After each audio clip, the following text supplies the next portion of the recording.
sometimes, you know, there's a moment and you just have to grab that moment when it's available.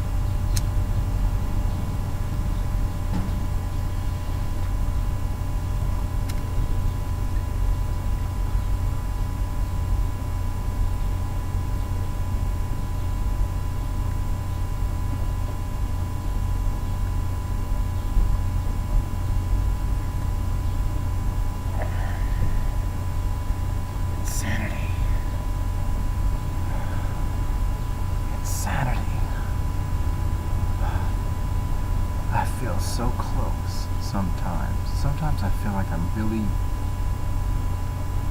getting a glimpse into, you know, what's going to be my direction, the direction that I've envisioned for so long.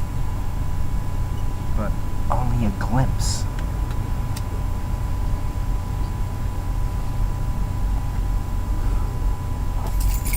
This thing, like usual, I'm just not getting anything out of it.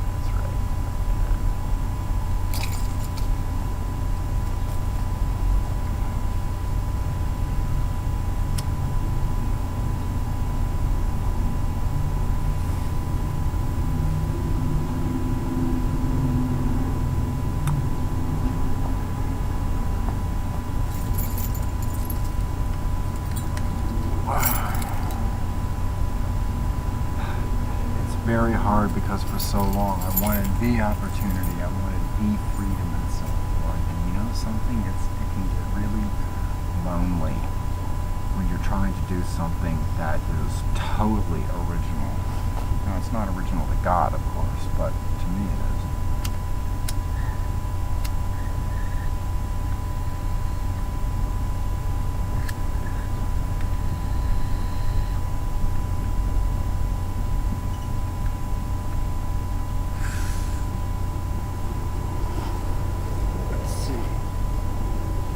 This is a little more, that can be a little paranoid, right?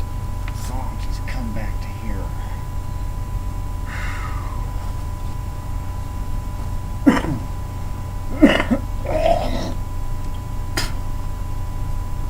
Ain't nothing like trying to get comfortable.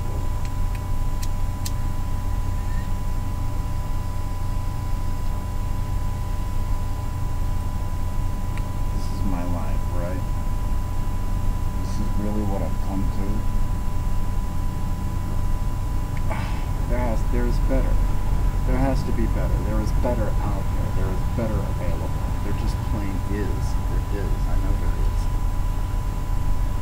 And I'm going to tell you the truth, man. One thing that puts fear into me is my inability to handle my own energy, my own power. My power. I'm not talking about what the world grants me in the due course of. I'm talking about my own natural chemistry, my own ability to handle it, which is why I self-medicate all the time.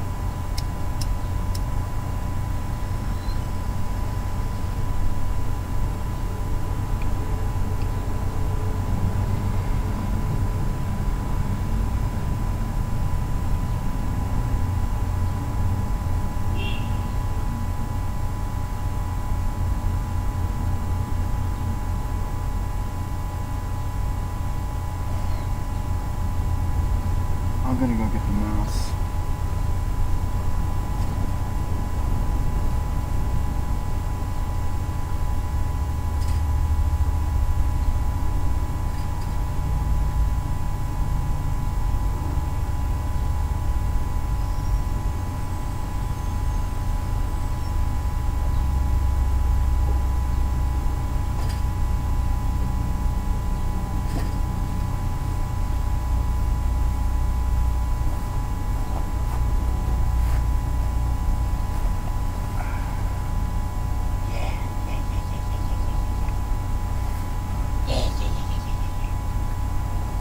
Outside for a change, making a summertime movie.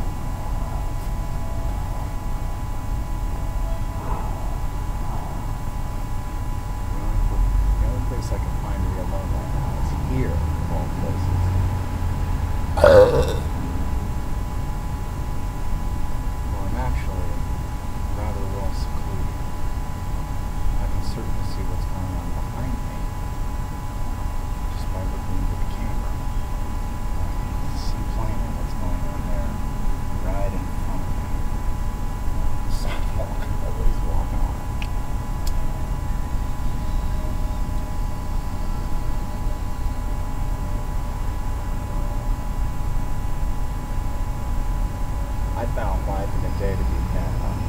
fantastic, a wonderful window into people's lives.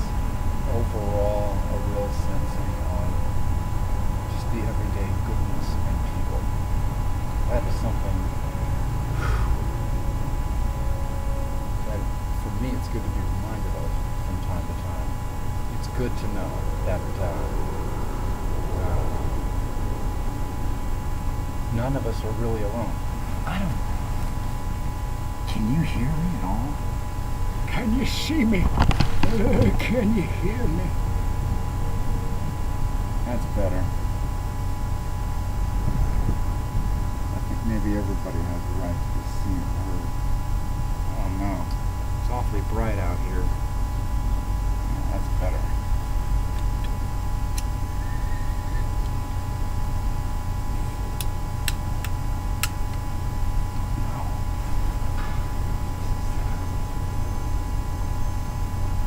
There's going to be a time when I look back on this, I believe, and wow.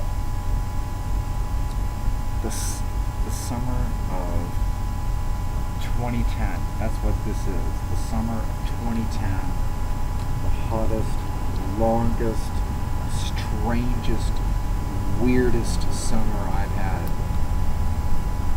in many years. Many years, man. I know it's bright, but what the hell, let the sun shine in. It is summertime, right? It's freaking summertime. It's what I'm dreaming of when it's freezing in the winter. Because it's hot. It's in the mid-80s today. Today, by the way, is a Monday, August 2nd, I believe. I believe today is August 2nd.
Say whatever you want as long as you don't say goodbye.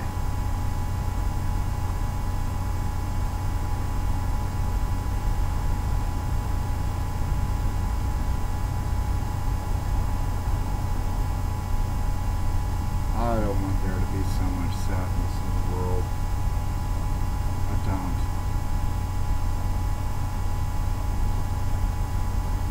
I wish that as people we could just come together.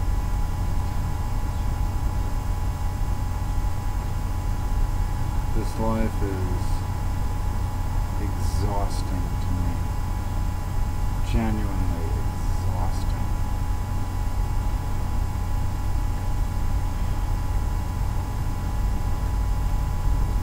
This has been about a 10-minute little trip into who knows where. But I want to talk about something else right now. I need to think a little bit more.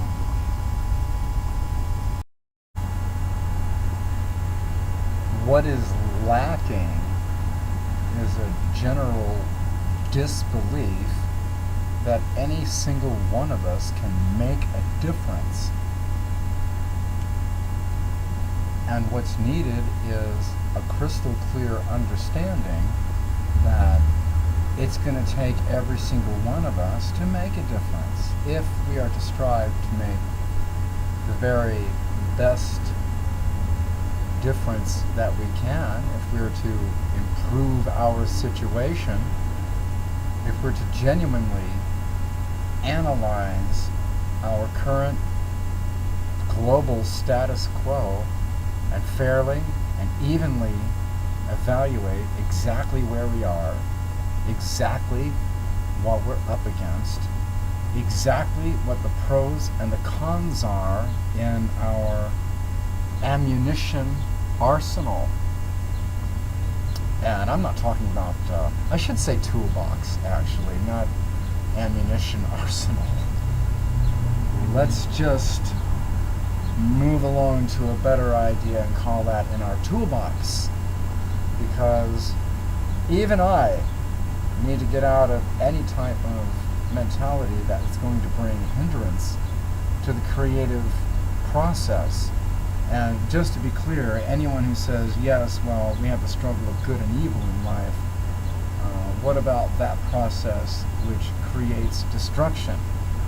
Again, in a situation like that, where we have to look at everything for what it actually is, and in order for one to create destruction, it lends itself to that specific element of creativity, which was born out of the goodness of our one true God. More specifically, to pinpoint that evil is wholly, that's W-H-O-L-L-Y, wholly dependent upon good for its very survival, whereas good has no handicap like that needs to be clutched onto in order to attain or sustain fulfillment. There must be some type of target for evil to exercise itself. For good, there doesn't need to be target. There is only opportunity. And so therein lies the difference. What we want to come to grips with is the fact that every single one of us can make a difference. Not meaning that any single one of us has the burden of trying to change the world for all of us to better, but in reasonable form, with reasonable thought, reasonable deduction, and reasonable action taken. It is, again, those small things in life that are going to make the difference. It's caring just that little bit more than what any one of us used to. That's what will be the spark that someone else will receive. The light, the energy, the positive presence that is available in the world can only be benefited from by those people who knowingly put themselves into a place to receive energy from that good presence. Otherwise, it's just like wearing sunglasses in a movie theater, you see. I see you right now, and yeah, I can still see you with the sunglasses on, but it's not what it was. It's something else. And so, in like principle, we want to take off any type of spiritual blinders that we're wearing and try to take more of a fair-minded look at things, everything, for what it actually is, for how things actually move, and what actually is beneficial and what actually isn't. And the fertile ground to plant those seeds in has to come from a perspective of open-mindedness and, again, a fairness and even-handed invitation, a knowing invitation. Take compassion upon innocence. Take compassion upon the mundane. Contribute. It takes so very little to help so very much. And it is within our grasp to reach out into each of our small little worlds, or for those people who are in a position of higher audience, okay, some people can just make a gesture and they have mass attention. How little it would take for any one of us to make something better for someone else. And in so doing, heal ourselves in the process. It's that type of divine healing that is available in all of us, since all of us have a divinity within us that is dormant until awakened, and only as valuable as we make it out to be, and likewise only as available as we make it out to be. This is outlined thoroughly in the book of Hebrews, in the Holy Bible. And it's true whether one is addressing principles of religion or any other facet of life. What you perceive, what you put your faith into, that becomes your most trusted set of values. And so, religion or not, what you trust the most becomes your faith, and your faith becomes your truth. And you is universal you. That's a you for anybody around, and it's you personally. It's the same thing for me. And so, for here, for today, for now, we want to realize our opportunity through the smallest of things that can help. After all, this wall, for example, is not one piece of material. It's made out of many different pieces of material, different bricks, and they're held together with an adhesive, and in this case, it's the concrete. That's what builds the wall. That's what gives this its presence, its power against the elements, its stability, its duration, and ultimately its value against whatever it is measured.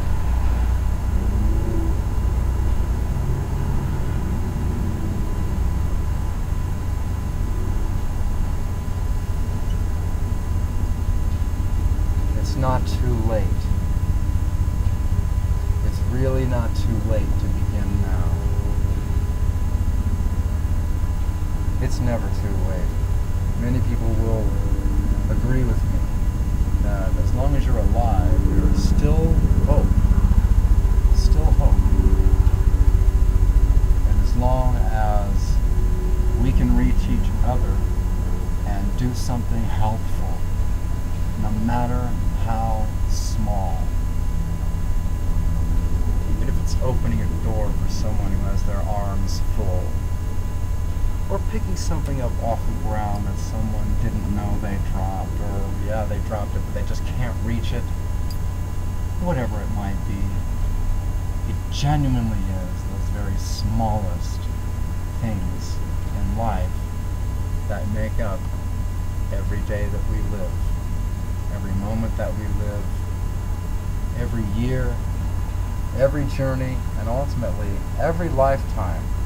This only being a beginning to what comes after. I don't think heaven occurs in only one place. So until then, peace.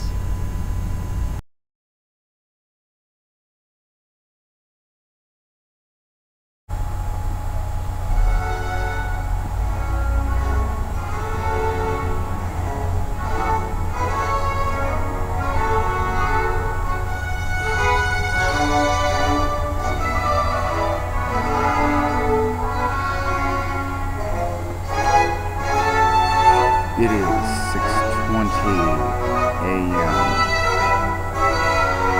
on August 3rd. It's August 3rd. August 3rd,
someone that I hadn't talked to in close to 30 years. Wound up helping direct me back and pin down music I hadn't heard in such a long time as a song.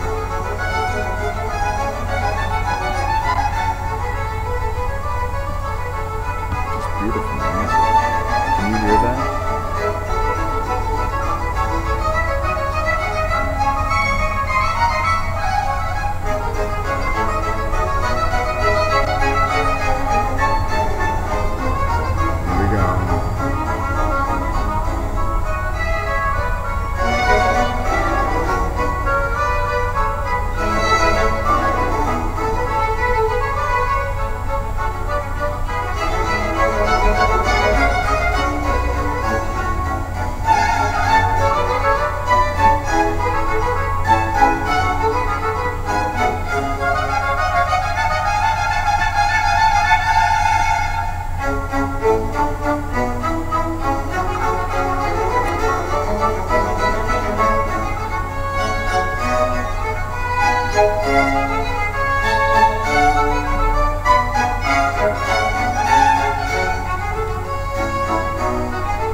I just know it's worth it to stick around.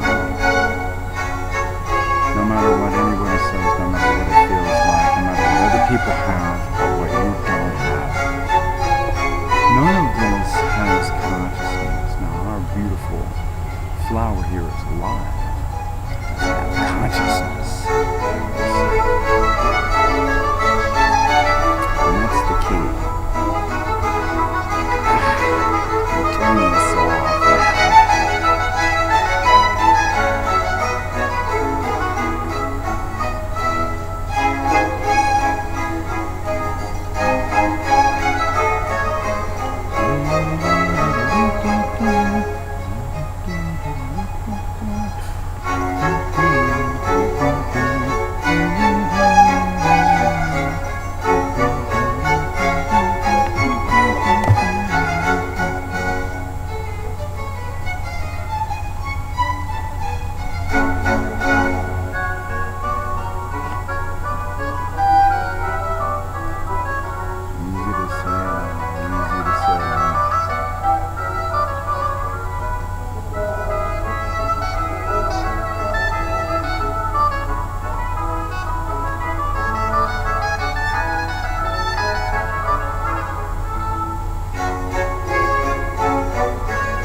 I have to get ready now and go out and take care of a few things. I'm going to walk up and down Highland Boulevard and go into a shopping center and be around other people in a weird environment. But it's not going to be unpleasant. It's just going to be another opportunity, you see. More later.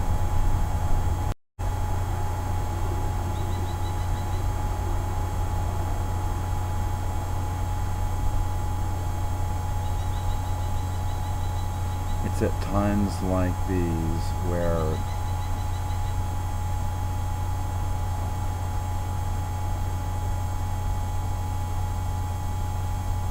perhaps it's best that words are few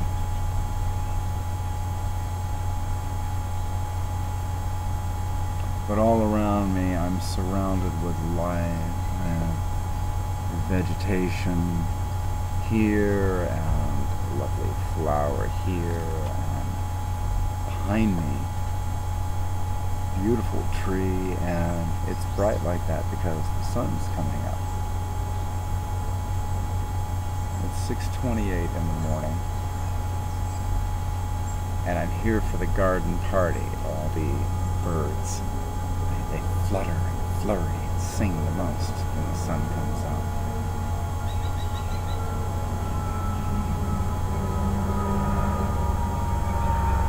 I think about string theory and theory and Carl Levema and how it all fits together. And I know that atoms, molecules, everything that makes up everything that there is, everything that occurs, and we are the opportunity.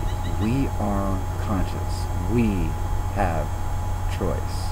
We have observation and inner witness and reasoning and intellect and deduction, and it is within our grasp to find that opportunity. I became distracted because there's a certain... You hear that? The last time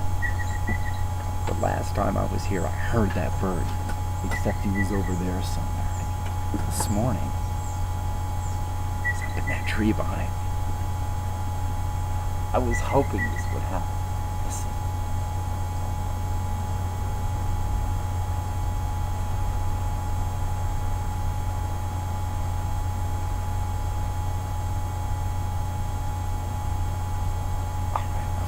When we pause, that's when she pauses. It's okay.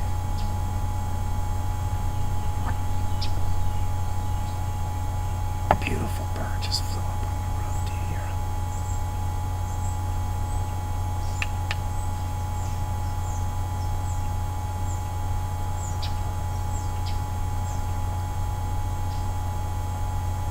Okay, he flew off. Oh, it's hopping around here. Last week I saw squirrels hopping around here. A hut up there in the tree. I watched them make this entire hut up in the tree. It was beautiful.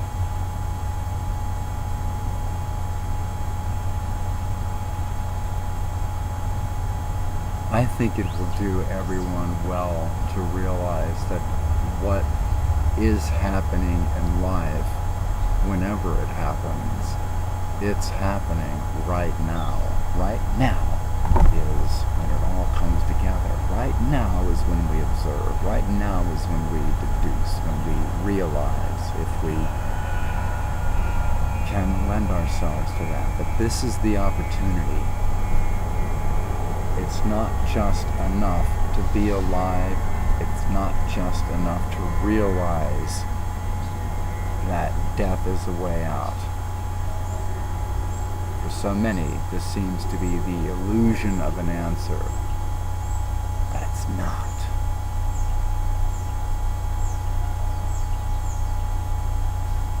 Whenever you leave where you are, you can go down any road you choose, but that doesn't mean it's simply because it takes you from one place to another that you've gone down the right road.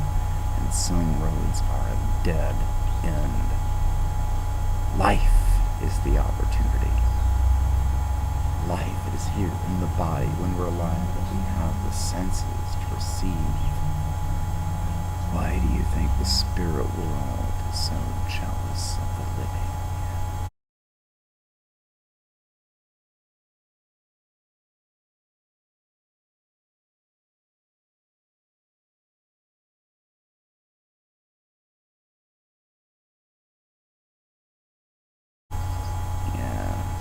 Grass is always greener on the other side. No, it's not. We should value what we have. Never, ever take for granted who you are, what you have, where you come from, where you want to go, why you want to go there. Why is anything important to you? If anything is important to you at all, it's not worth throwing it away. Because then you aren't really honoring that love, that respect.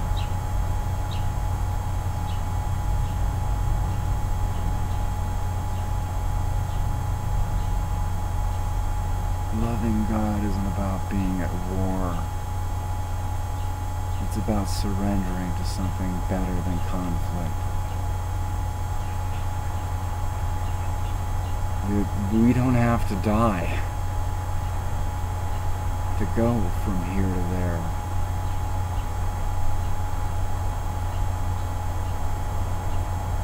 To me, the song Break On Through to the Other Side by the Doors was never about death or suicide. It was entirely a spiritual trip. And it applies to every moment, every situation. Because every moment and every situation is our every opportunity to smell the flowers. See, we need to smell the flowers. It's that simple. When do you smell them? You smell them right now. We don't smell them yesterday or tomorrow. Take the opportunity when it's here.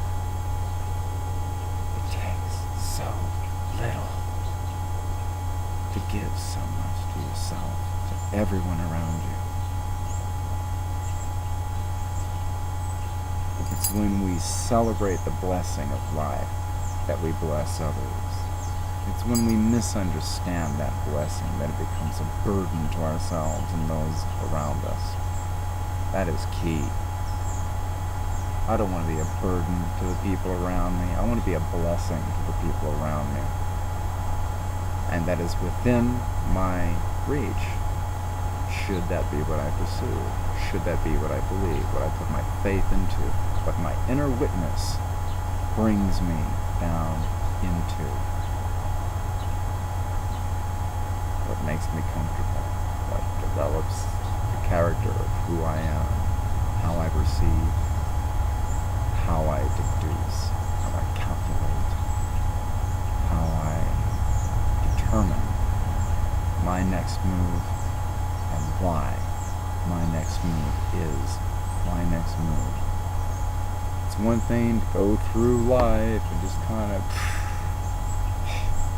It's another thing to know who you are, know where you've been, know where you're going, and know why you want to go there. Now, I have to leave right now and go take care of some very important business that needs to be taken care of. But this isn't over yet. Why? There's a reason. There's always more to it than what we see with our eyes. Until then, God bless. Make the most out of every opportunity. Everything that happens today and tonight. Every moment is an opportunity to find truth, goodness, peace, compassion, or to help along these attributes of holy character as they potentially unfold in life.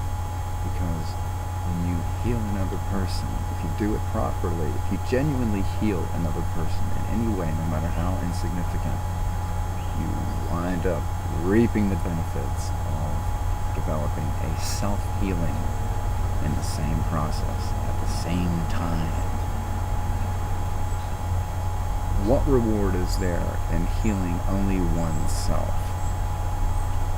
Zero, I say. Take a look at Matthew 5:26, and with that, God bless. And I know that I'm going to make the most out of today that I can.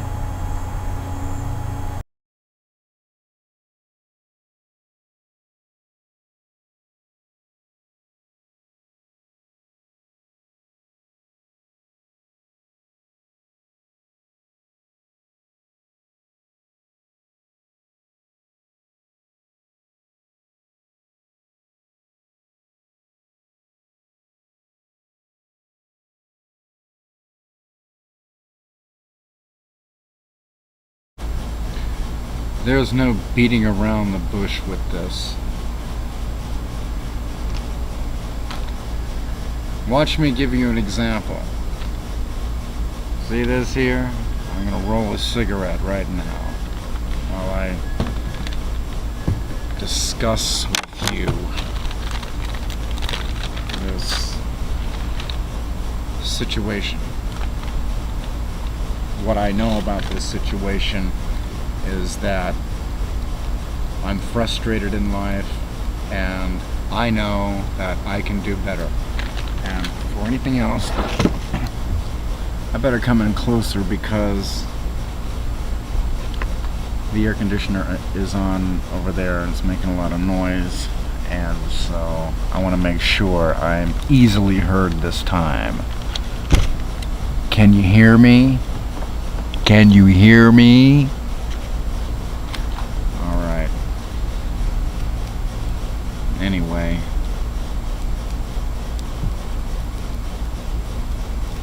There are certain things that I know about myself, and there are certain things that we all know individually about ourselves, and these are the types of things that aren't discussed with other people, quite frankly. And I'm talking about that internal dialogue that is the voice, if you will, of the personal inner witness. You know, I can look down at my feet and know that these were the same feet that carried me through nursery school and preschool, kindergarten, first grade, on up through junior high, high school, the university, all the different cities I lived in, all the different shows that I did on stage, all the different characters I played, all the different jobs that I worked, and all the different roles, generally speaking, in life that I've played, that you've played, that we all play, that Shakespeare so eloquently describes when he celebrates for us the notion that all the world's a stage and all the men and women merely players. And in those roles we express ourselves. But this brings us back down to a private place of expression that is, it's between me and me, or in more general terms, it's between you and you. It's that part of us that governs our own reason, that gives us insight into what we consider, and it is that which helps us determine what we conclude about what we consider. And I mean on all levels in everyday life, everything that makes us who we are as individuals, everything that creates a uniqueness in each one of us with every breath we take, and literally with every move we make as well.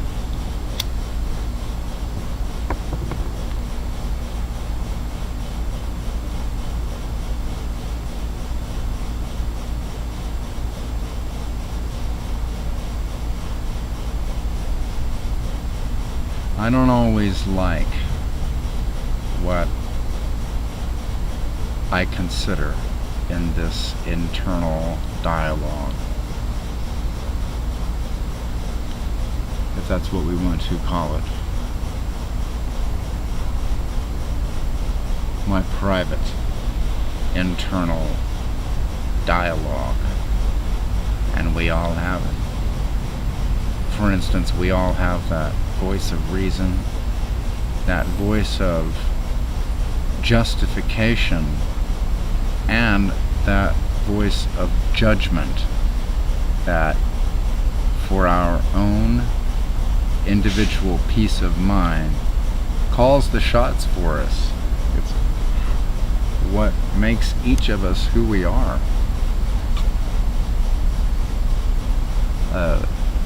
Almost a gene pool of unique perception. We all have opinions, we all have reasons for those opinions, and those opinions are based upon what we perceive and how we perceive. I don't know what happened, so I'll just start all over again. There's a place inside each of us, and that place is a private, unique chamber of thought. And it may occur up here in the head, but where it resides is in the heart. And for each one of us, this can be a blessing or a curse.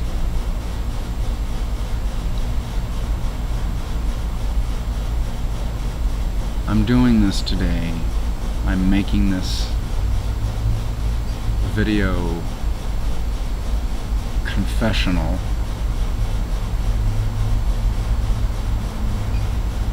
because I know that I can do better in life.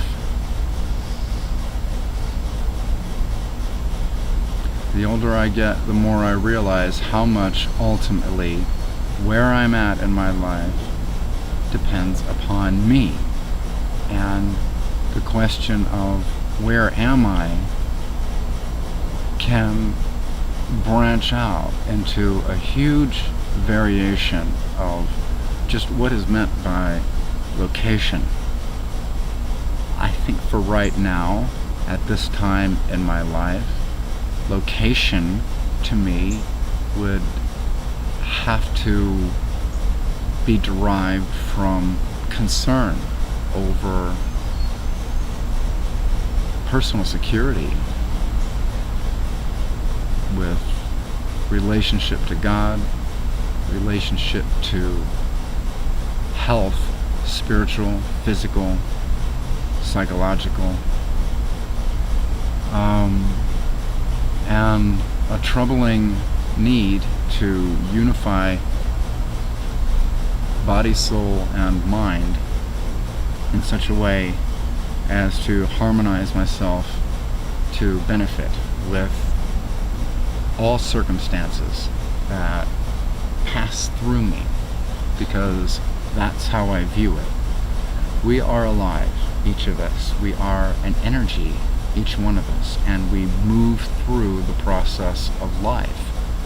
And in my view, the way to size a person up is to develop a knack for not weighing a person's value upon what they're wearing or how they speak or what they do for a living or what they don't do for a living or how much money they have. Ultimately,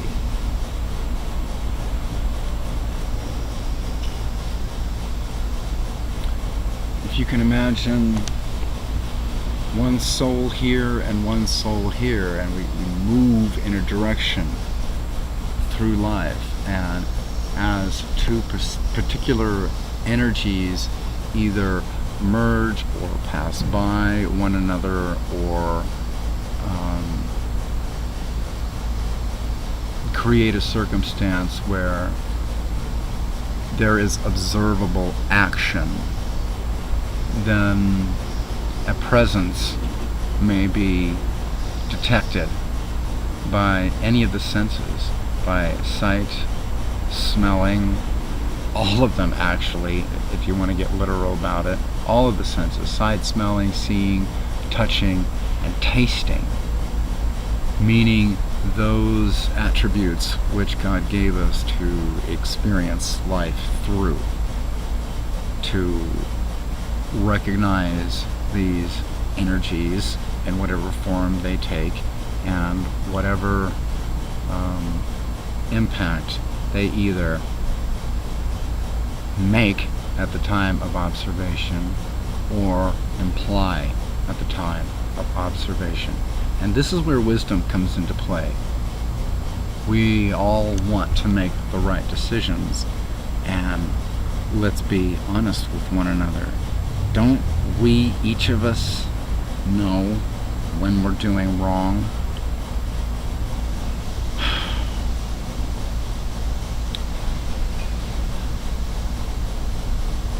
I know when I'm doing wrong, okay?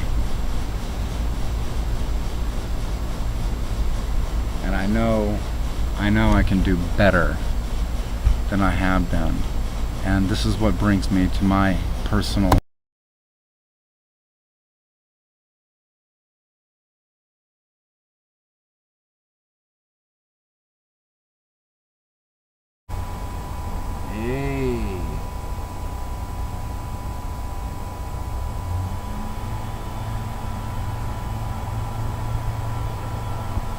There was opportunity for a supplemental.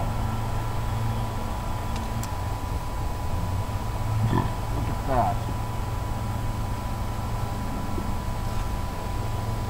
This leaf just flew down from above.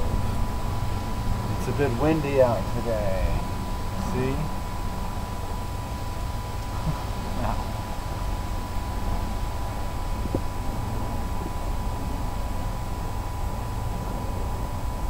So hard to slow down in life, or it can be so hard to slow down.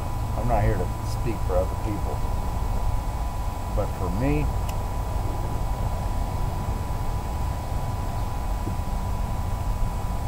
I tend to exhaust myself every day. I expend a tremendous amount of energy just to make it through the day.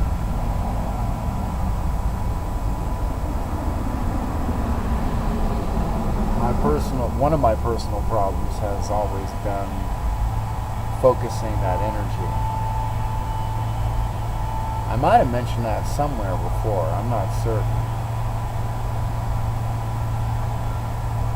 But it's important to allow things to run their course. The voice of wisdom tells us to allow certain things to run their course, and the student will come forward and ask, well, when are those times when someone should allow things to run their course, and when are those times when intervention is called for? Now just watch what happens here.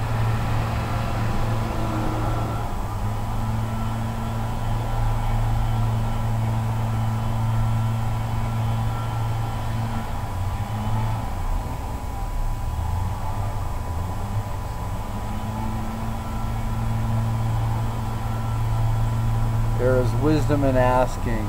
There is excellence in doing.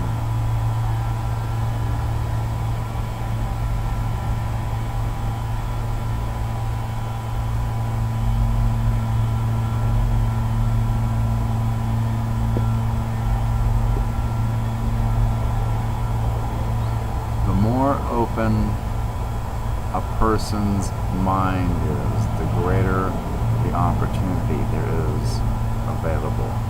The more different kinds of possibilities will be opened up or will become revealed. It's, I think, people with the capacity to envision circumstances, opportunity, instead of a trap, who are most equipped to handle what this world has to offer.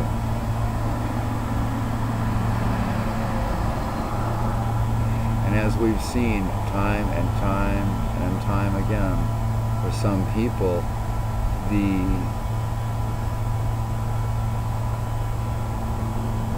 reality of massive success becomes so overwhelming that it destroys a person through free world intervention, if you will. And it takes a real capacity to understand what I mean by that. Free world intervention. That specific term, free world intervention. What I mean specifically by that is how we are involved in free world activity, and how, just by being alive, there's a risk of death, which eventually is imminent. If it's not full out death, then it's some form of sin.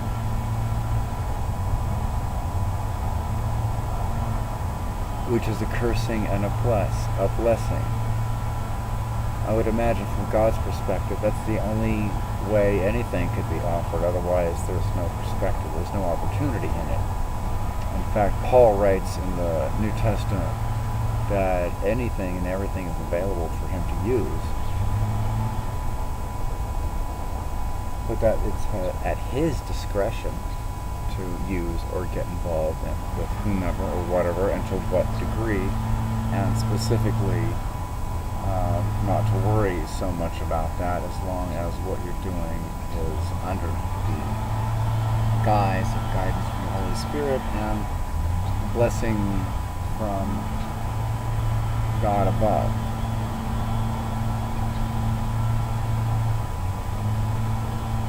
I think it's 1 Thessalonians 5:21. Prove all things, hold fast that which is good. You're not going to be proving anything this way or that unless opportunity is recognized and pounced upon accordingly. There has to be belief. That belief is, once again, kind of like winning the lottery. Some people will say, hey, you never know, because you don't know. Just throw your cards out there. You don't know where they will land. Those cards are your opportunities.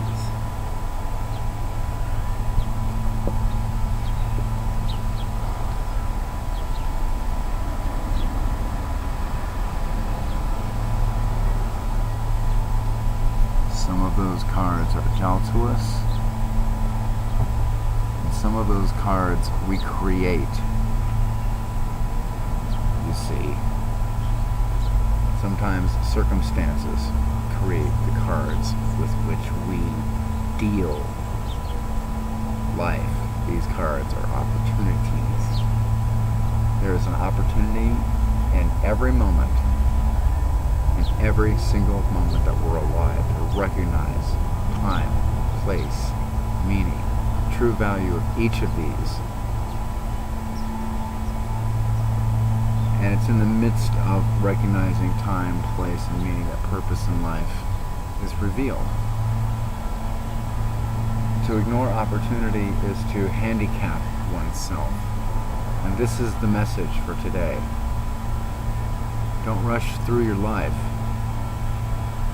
because this is your only life.